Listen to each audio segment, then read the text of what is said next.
Vandeham Sri Guru Sri Juta Padakamalam Sri Gurun. Mantra Guru Ajoto Shikha Gurugan Tae Charanayagi Korea Bandan Bandayaham Shri Guru Shri Paragaman Shri Gurun Vaishnavangshta Shri Rupam Shagadajatam Shahagana Raganatam Adangtang Shajivam Sadvaitam Savadutam Parijana Shaitam Krishna Chaitanya Devam Shri Radha Krishna Padan Sahagana Lalita Shri Vishakangitang Scha Mansha Kalpatrubhyash Chakrapashindu Bevachapadidanam Pavaneva Vaishnava Namo Namaha Omagana Timananda Sugyananjana Shalakaya Chukshu Onminatam Jena Tasmai Sri Gurave Namaha Nama Om Vishnu Padaya Krishna Pristhaya Bhutala Shamati Bhakti Vedanta Swami Iti Namane Namaste Saraswati Deve Gaurabani Pracharine Nirvishesha Shunnavari Prashchata Desha Tarine.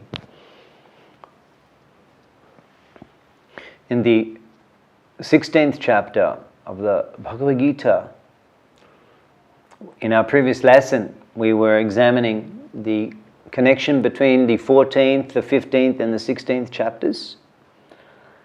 We were discussing Krishna's general description and enumeration of the Devi Sampat, the divine qualities, and the Ashuri Sampat, the demoniac qualities.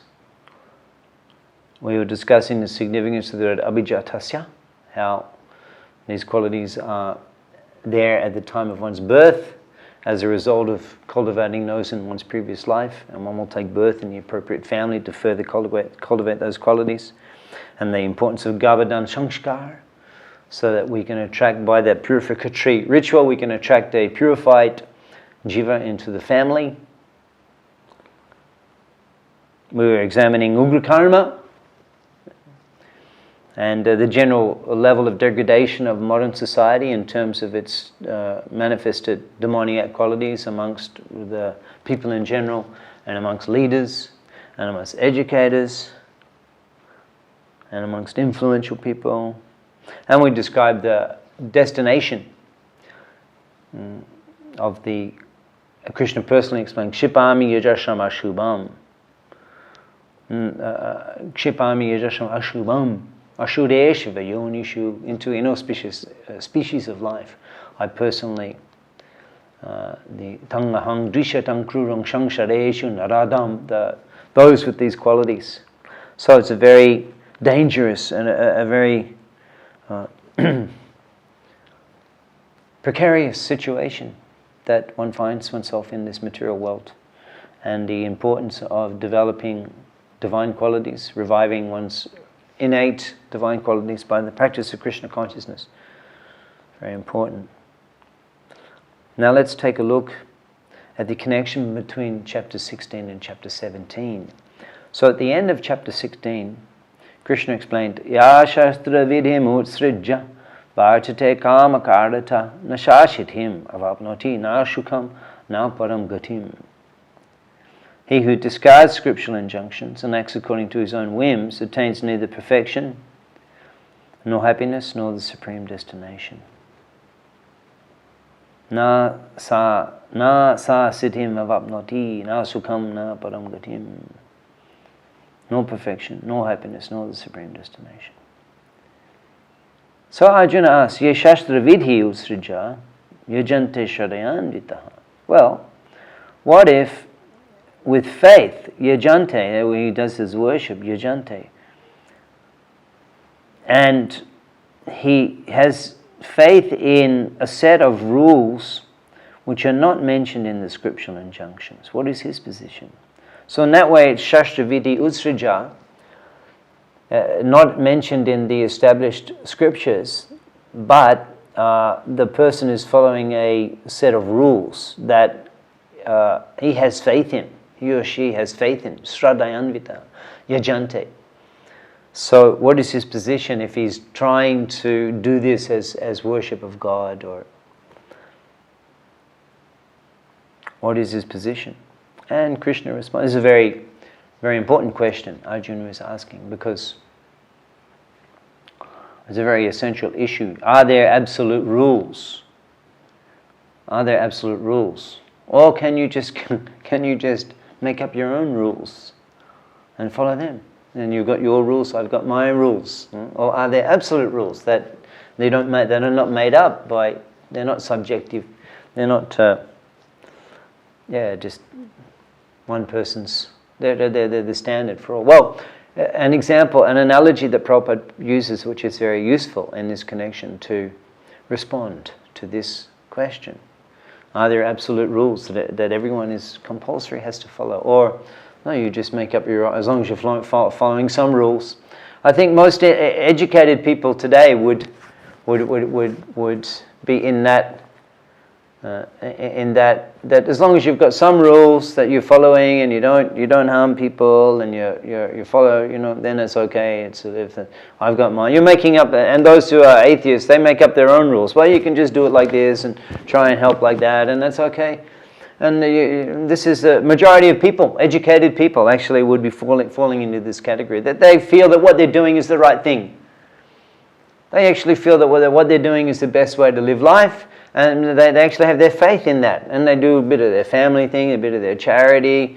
They're honest, they don't steal, they don't cheat.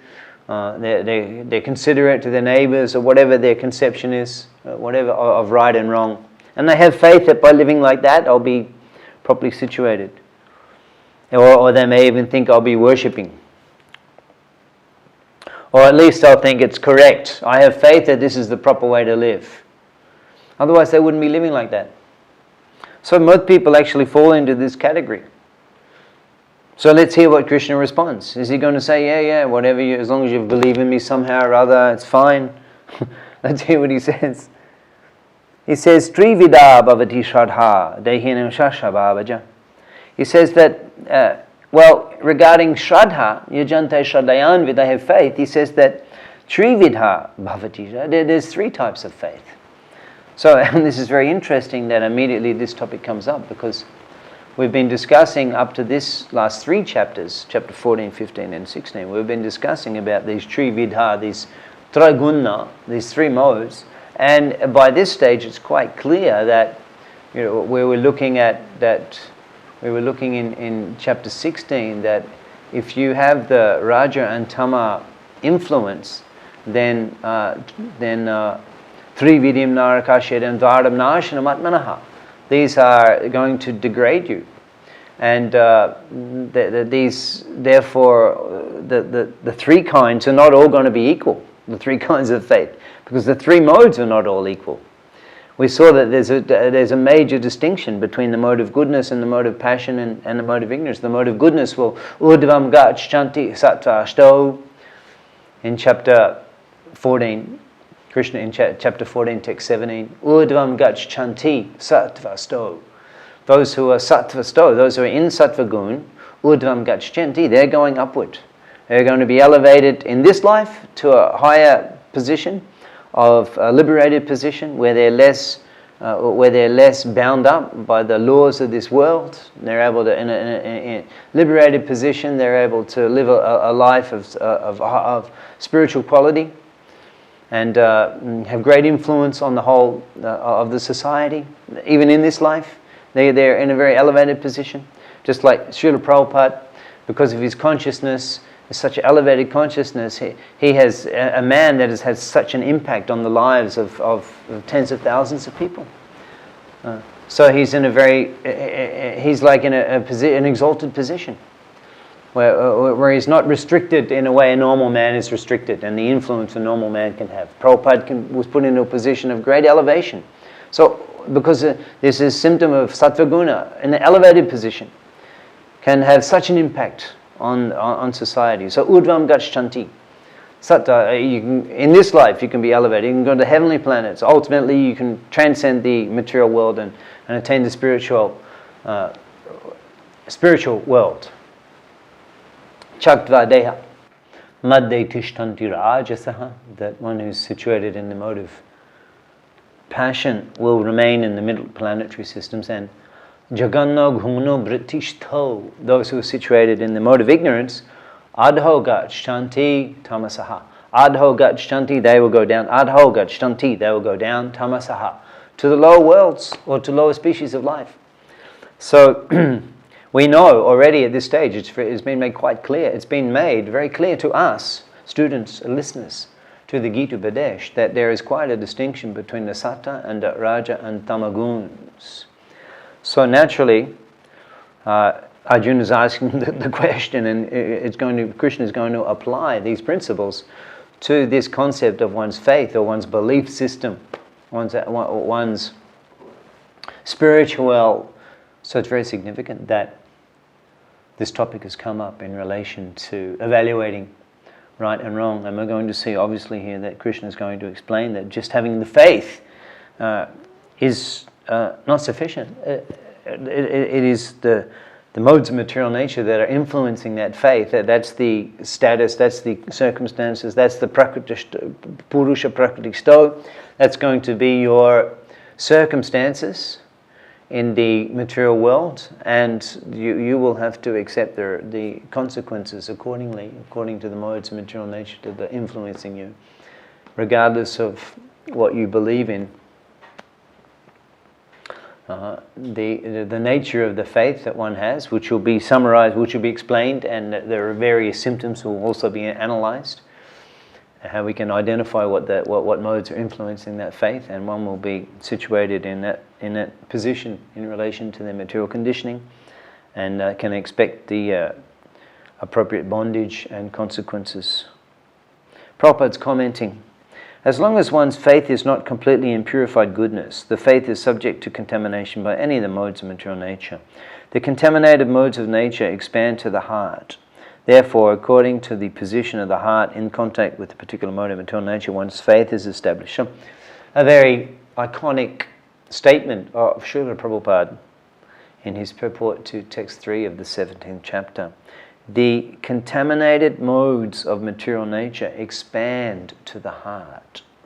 So this is very, very fascinating explanation of the nature of our conditional existence. That even though we may have great faith and great belief, and we may think that my beliefs are kept safely within my heart internally, and there I keep them pure, and whatever I believe in deep within my heart, that's my spiritual safe place. But according to the Prabhupada's statement here, which actually helps us to actually understand what Krishna is explaining when he says Trividha Bhavati Shraddha, then Dehinam Sasabhavajam, which will manifest Sasabhavajam naturally according to the circumstances of the lifestyle that one is leading and the modes of material nature that are influencing one. One will establish, one will create, one will take shelter of a certain faith system. But that faith system, even though it's deeply experienced within one's heart, as Prabhupada is explaining, the material modes of nature also contaminate within the heart, so one can have a tamasic or a rajasic faith system. And actually, functioning in that faith system can be further entangling themselves in the lower modes of nature and have to suffer the undesirable consequences. Even though they may be somewhat considering themselves to be very committed, or a very ideal, or a very orthodox person in their practices or in their style of life.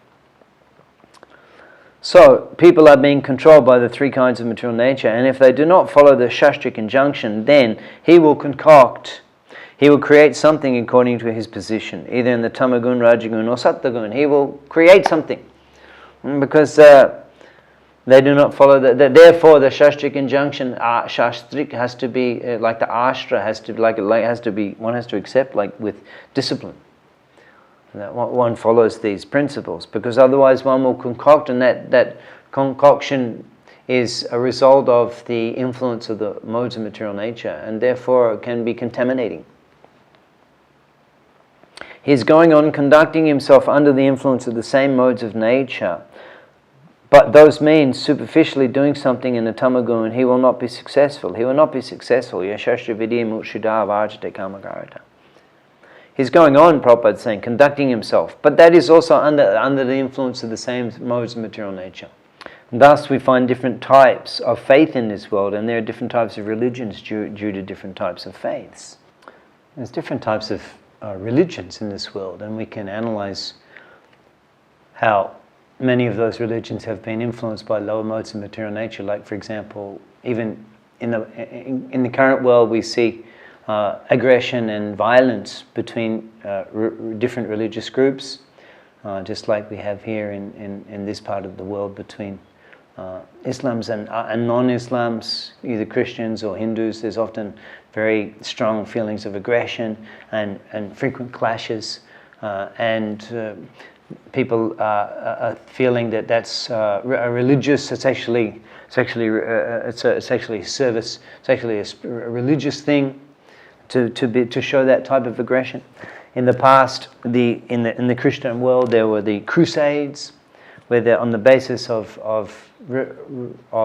reclaiming the holy city of Jerusalem from the hands of the Islamic in Turkish invaders. They were from Europe and from British Isles. The Crusades went to fight, and all of this aggression. So these are, we can see influence, even though they're thinking that this is spiritual. But we could see that there's an element there of lower modes of material nature, like pride and anger and harshness. We see that the superiority of the Gaudiya Siddhanta and the teachings of Chaitanya Mahaprabhu are not based upon any type of political or violent type of revolutionary type of movement. The force of Chaitanya Mahaprabhu's Sankirtan mission is simply the depth of the transcendental wisdoms of the Gauda Shikha. Mahaprabhu's Gaudavani to the Rup Shikha, his teachings to Rup Goswami, where the science of God is explained in such detail, such elevated topics of the flavors in which we can love God. And the sadhana, science of sadhana bhakti in the Sanatana Shikha, and the impersonal, defeating the impersonalist arguments in the Sarvabhauma Shikha and Prakasananda Saraswati. So these teachings of Mahaprabhu are so powerful that they're overtaking the entire of the humanity via the educational revolution. But in the past we can see a lot of aggression based on religious conceptions, a lot of violence, and even in present times, these types of things can be there. So a lot of tamasic influence can be there in people's religious conceptions. And also rajasic, that the idea of worshipping God for prosperity, that is there in Hinduism, worshipping the devas in order to attain Svargaloka. As Krishna describes in the 6th chapter of Bhagavad Gita, prapya punya kritam lokam, that the higher planets are achieved through the punya kritam, performing the pious activities. So in Hinduism, by performing varnasana dharma and performing the upasana kanda of deva upasana, worshipping demigods, one can actually achieve the higher planetary systems. But this actually is influenced to the material mode of passion, because these are temporary results, as Krishna further reveals in the 7th chapter of Bhagavad Gita. Antavatu palam tesham tattavati alpamenasam. Antavatu pal, that the worship of the demigods, it gives a fruit, but that fruit is not, even though that extends over several lives, when one goes to the higher planets, that's extending over several lives. But that doesn't mean it's spiritual. As a very subtle type of material enjoyment, one will enjoy in their subsequent life. People think that's the same as a spiritual achievement, but it's not, because it's antavatu pal. That fall eventually will be exhausted, as Krishna further explains, as we've discussed in previous chapters, in the 9th chapter of Gita, text 22, that te tam bhunkta sagalokam vishalam, kshane punyamartha lokam vishanti, that kshay punya marcha lokam vishalam, having enjoyed the happiness on the heavenly planets, kshane punya, when their account of punya, ikshane, becomes exhausted, martya lokam vishanti, they again return from the higher planets back to the middle planetary systems. So, evam traya gata ka kama lamante. Therefore, Krishna explains that evam trayi dharmam anuprapannam, that those who trayi dharmam anuprapannam are following the Vedic through the Vedas, trayi dharmam, the three, by Vedic injunctions, and therefore they are worshipping the demigods and enjoying the heavenly planets and exhausting their punya and coming back to the earth planet. Gata gatam. Simply they achieve that coming and going. Gata gatam kama. Gata gatam. Death and birth. Kama. They repeat that. They achieve only repeated birth and death. So this is not spiritual. It's influence and motive, even though they have great faith. What to speak of these standard religious processes? Even people come up with all types of faiths in different aspects of life. Like, for example, people, they have faith in a marriage. They have a marriage. They have faith in a marriage. But they'll have a marriage, they want to have a marriage in a desert. Right? And they have faith that in the desert it'll be a spiritual, and they have their belief in that. So it's not based on any shastric. They just go out to the desert and with some priest, and they have faith that this is the way. Or in a balloon floating in the sky, or in an airplane, or in the underwater. You can read in the newspaper on occasion, people get married underwater with the scuba gear, and the priest is there. So they do these because they have faith in these things. They have faith in. I mean, you could take it as far as sports. People, it's on the level of faith in sport. In sport, following the sports heroes. Their worship, their pictures, their names are chanted. When their names are chanted, how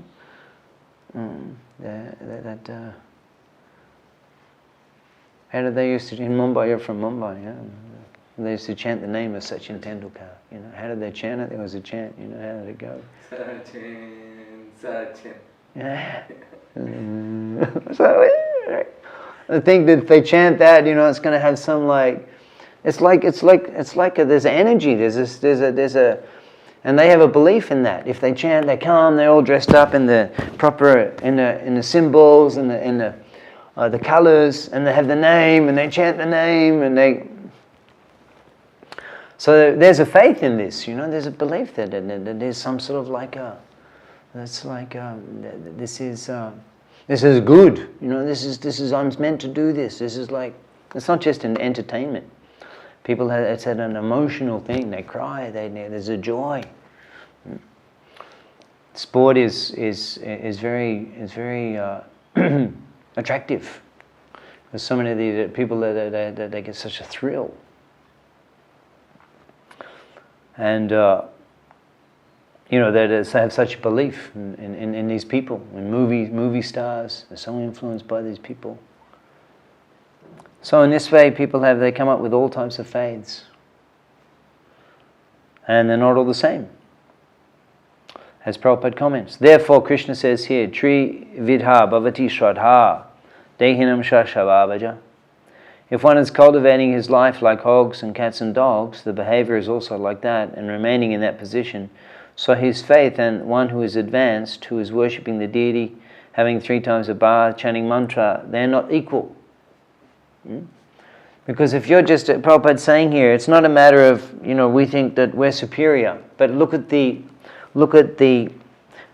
activity and analyze where is the person, how is the person interacting with modes of material nature. So a person who's following the sattvic principles of rising, of tapa, rising early, of socham, remaining clean, of sama, controlling the mind, of tapa, of controlling dhamma, controlling the senses, kshantir, living arjavam, living a simple life. that looking at analyzing the person's lifestyle compared to a person who eats indiscriminately, just eats anything at any time, just whenever they smell something that without any considering, at any time of day, in any situation, without being clean, that works in such a way that, they're completely not even at all conscious of the effect that they're having on the whole of the planet by the type of work that they're doing, and they're their consciousness is completely immersed in the concept that they are a body as a particular person from an ethnic community. So the way they're situated in the modes of material, they don't wash, they evacuate many times, and they only wash once in a day, take a bath, they eat and all those things, and they only bathe once a day. And that person's faith, regardless of we can see that these people that, as Prabhupada says, let's read on. It's not possible that they're the same, because one is situated in a sattva guna and the other is situated in tamagun. Although the tamagun, the person who is in the darkness of knowledge, they have got their faith. They've got their faith. But that faith is in the lowest status of life. That faith will not help him for spiritual realization. For example, in Christianity, I've personally witnessed funerals where the body, where the soul has actually left the body, and that's quite some period in the past, perhaps a week or more, the soul has actually left the body, but the body is refrigerated, and then the body is dressed. This is described in Vedic literature, actually, that apranayasha dehasha ranjanam loka ranjanam, that a body decorating a dead body, apranayasha dehasha lokanam mandalam loka ranjanam, just to give some pleasure to the foolish people. So in India, a body is put on the like palanquin, bamboo and make one especially, they cut and make, and then the body's put there, and then they'll put flowers on that body, and then you look and say, oh, it looks so nice. So this decoration. But in the West, it's a whole industry, undertakers. And they know how to keep a body frozen so that it doesn't decay and not smelling, and they put in all other types of chemicals, and they put in chemicals to make the color of the skin, and they cut things and pull things back and stitch it up again to make it look like a smile, and they break the fingers and all those sort of things to put the body in some sort of then before metamorphosis rests, gets in, and then you can't move anymore, and all of these things. So maybe they take out the organs. I don't know, but anyway, there's a whole industry, and then they dress the body. Those people from the company, the undertakers. They visit the wives, they visit the family of the widow, and they get the best suit. They ask for a nice suit of the husband, and then they take that and they dress the body, and then there's a viewing, and then oftentimes the body is carried in a procession, and people walk behind. This is common, big famous people, a long procession, political leaders or celebrities or religious leaders or ethnic leaders, the procession of the body. So these things are, the body is, nahanyate hanyamane sharire nahanyate, the soul is not the body. The body has nothing to do with the soul. Once it's gone, the body is simply meant for being eaten by dogs or being thrown onto the fire. So this type of respect and worship of the body is, we can see, it's not actually on the spiritual platform. It's not actually transcendental. It's a ritual which is influenced by the tamagun. And even though that's that type of practices is not actually help one progress in spiritual life. Let's have a look at an overview of the 17th chapter here.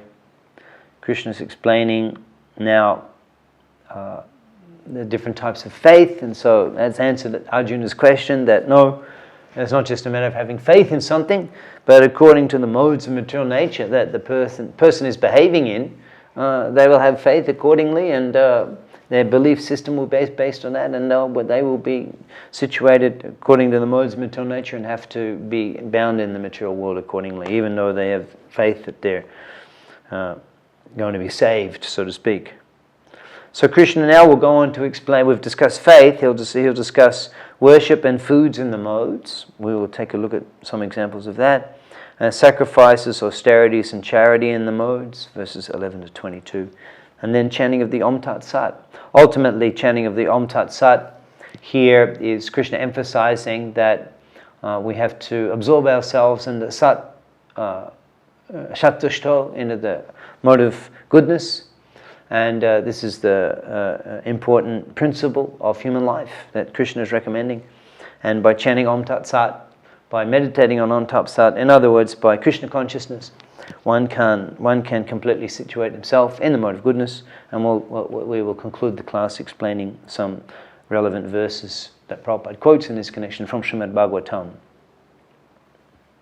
Let us hear Krishna's explanation of sacrifice in the modes of material nature, as he's explaining in verses 11 to 13 of chapter 17, of sacrifices. The sacrifice performed according to the direction of Scripture as a matter of duty by those who desire no reward is of the nature of goodness. But the sacrifice performed for some material benefit or for the sake of pride, O chief of the Bharats, you should know to be in the mode of passion. Any sacrifice performed without regard for the direction of Scripture, without distribution of prasadam, without chanting the Vedic hymns and remuneration to the priests, and without faith is considered to be in the mode of ignorance.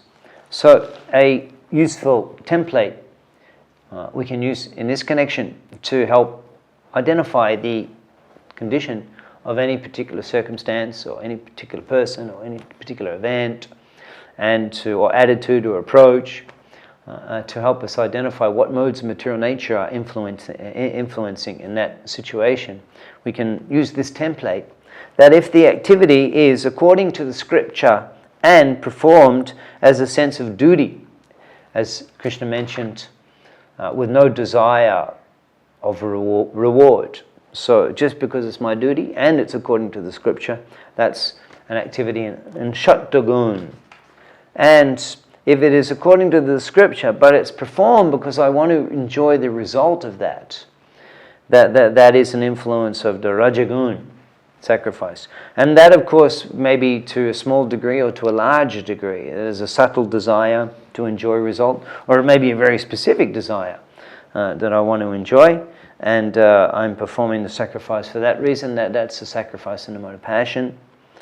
And if I'm performing a sacrifice which is not mentioned in the Scripture, then that is influenced by the mode of ignorance. So in that way, all these types of sacrifices are not equal, and we can use this template to help us evaluate the respective value of sacrifices in different situations and different circumstances.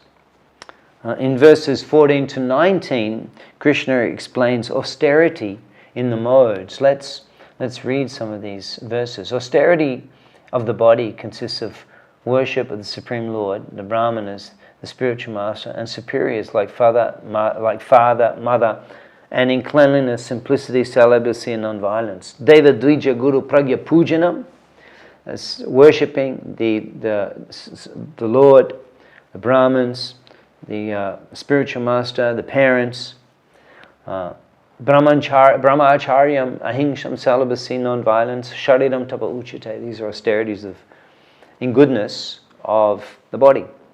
In verses 14 to 19, Krishna is explaining body, words, and mind, austerity in the mode of goodness, from verses 14 to 16. Austerity in the mode of goodness for the body, words, and then the mind. And in verse 18, austerity in the mode of passion. And in verse 19, austerity in ignorance. And let's take a look at some of these statements that Krishna is making. He says in text number 14 that Deva Dvija Guru Pragya Pujanam Socham Arjanam, that worship of the Lord, the Brahmins, the spiritual master, the parents, and celibacy, brahmacharya, ahimsam cha, non-violence, shariram tapa uchite. This is austerity for the body in a mode of goodness. And text number 15 is austerity of words in a mode of goodness. Anudvegam karam bhakyam shatyam prayam hitam chaya. That austerity of speech consists of speaking words that are truthful, pleasing, and beneficial. That's satyam prayam, hitam, and not agitating to others. That's anudvegam karam vakyam, that type of language. And regularly reciting Vedic literature, sadhya abhyashanam chaiva, vanmaya tapa uchite. This is austerity in goodness for the speech. And for the mind, take 16, mana prasada sham yatvam maunam atma vinigraha bhava shangshati etat tapo manasam uchite. Satisfaction, simplicity, gravity, self-control, purification of one's existence are austerities of the mind. This threefold austerity, performed with transcendental faith by man, not expecting material benefit, but engaged only for the sake of the Supreme, is called austerity in goodness. And then austerity in passion, penance performed out of pride for the sake of gaining respect, honor, and worship is said to be in the mode of passion. It's neither stable nor permanent. And penance performed out of foolishness, with self-torture, or to destroy or injure others is said to be in the mode of ignorance. Regarding austerity of speech, anudvega karam vakyam satyam priyam hitam chayat. Prabhupada is explaining in the purport that when a teacher speaks, he can speak the truth for the instruction of his students, but such a teacher should not speak to those who are not his students if he will agitate their minds. That's anudvegam karam vakyam, that one shouldn't speak in such a way as to agitate or, not agitating to others, not in agitate. Anudvegyam karam vakyam, anudvegyam karam vakyam. One should speak in such a way that doesn't agitate others, not in an aggressive, confrontational type manner. And Prabhupada mentions one should speak to his students only in if such type of speech is required. However, in lecturing on this verse on an occasion, Prabhupada said, it is social convention that you want to speak truth. You speak truth very, very palatably, flattering. Don't speak unpalatable truth. But we are not meant for that purpose, social convention. We are a preacher, the servant of God. We must speak the real truth. You may like it or you may not like it. That a godless civilization cannot be happy at any stage. That is a fact. So Prabhupada's mentioning here that a preacher may speak in a cutting way, but that may be required in the service of the Lord. And then charity in the modes is discussed. 3 kinds of charity: sattvic, rajasic, and tamasic. Sattvic charity in goodness with due consideration. That is the worthy place to give charity in the hands of a Brahmin and a Vaishnav, because they will employ whatever you give them in the service of the Lord. Rajasic means for the sake of name. Oh, people will say, I am so charitable. That's rajasic. And tamasic, one who does not know where the money is going, just like in the Bowery Street, the drunkard corners and polishes. The drunkard comes and polishes the motor car, and someone gives $5, and he immediately goes to drink. That means this charity is giving him the impetus for drinking. So if charity creates such a drunkard, that is very dangerous. He has to suffer, the man who is giving in charity.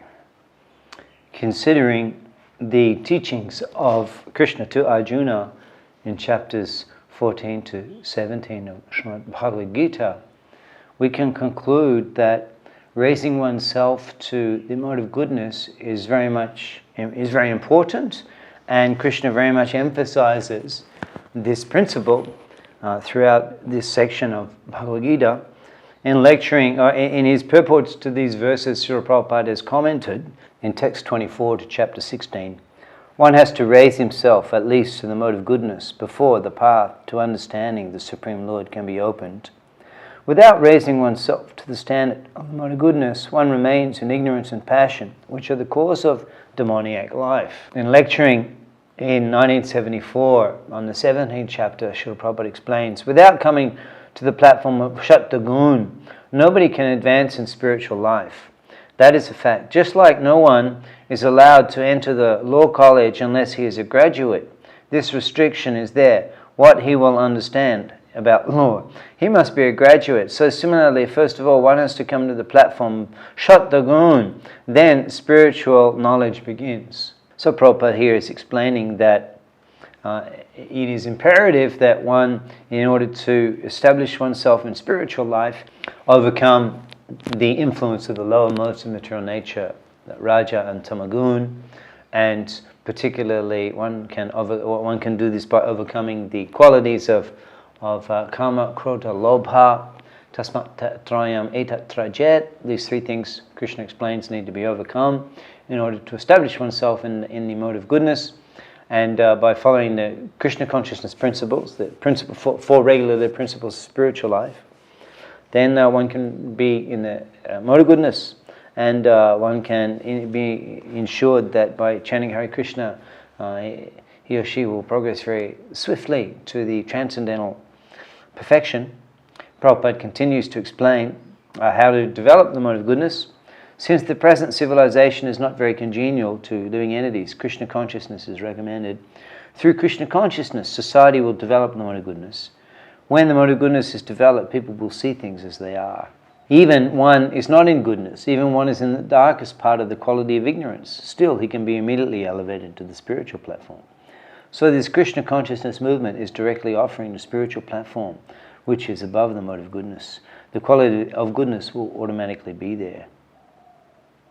In this connection, Prabhupada quotes from the Srimad Bhagavatam, from Shukdev Goswami's teachings to the sages at Naimisharanya, where he's extolling the glories of the Bhagavat Panta, of the Sravanam Kirtanam process. Nitam Bhagavat Sevaya, by regular hearing Srimad Bhagavatam, Nashta Prayeshu Abhadreshu, all of the inauspicious things are removed from the heart. Bhagavati Uttama Shloke Bhaktir Bhavati Noishtaki, Bhaktir Bhavati. And irrevocable devotion is established in one's heart. So the next verse, Sukdev Goswami explains that tada means then. So after establishing oneself in the Vaidhi Sadhana process of regular hearing and chanting, Krishna consciousness process, regularly chanting, japa, and hearing the science of Krishna, Jivanti sat mukaritam bhavadiyavartum shtani shtita shuddhikatam tanavan manobir. That by shtani shtita you remain situated wherever you find comfortable, and sruddhikatam by entering onto the sruddhikatam, the path of hearing, then tanvan manobir, with your heart hearing about me, then sat mukaridam bhavadiyavartum, hearing Vavadiyavartum, my glories from the Satmukaritam, from the lips of a person who has imbibed the teachings of Krishna consciousness in their life, hearing Satmukaritam from the lips of that saintly person, Bhavadiyavartum, my glories, Stani Stata, city remaining wherever you are comfortable, Sruddhikatam Tanavan Manourabir, Yai Prayasho, by that endeavor, Yai Prayasho, Api Ajito, even though I am unconquerable, I become Api Jito, Api Taishtrilo, conquered by that process, even though I am otherwise unconquerable by any method. One who engages in the path of, one who becomes established on the path of hearing and chanting, that person, that's called Nityam Bhagavat Sevaya, tada, then Raja Tamabhav.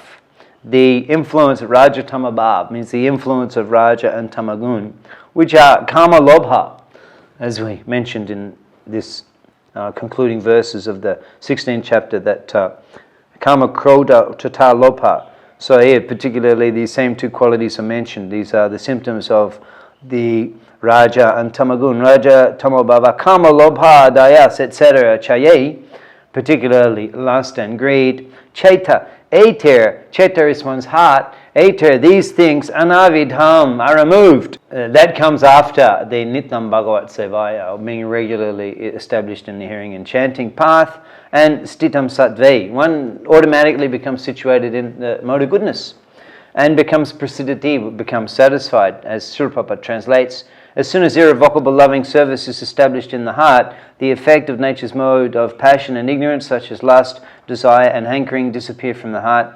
Then the devotee is established in goodness and becomes completely happy. So we can actually evaluate, or we can identify the depth to which our devotional practices have matured by analyzing the extent to which the mode of goodness has manifested in our life. And if we have actually cultivated and developed and become established in a life of regular sadhana practices and a cultivation of the devotional qualities of Krishna and Vaishnava Seva, and the hearing and chanting process, and also particularly the the process of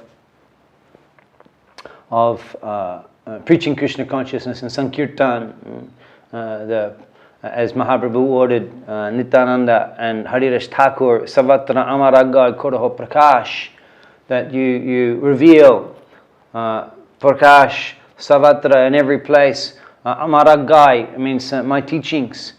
So one engaged in this activity also.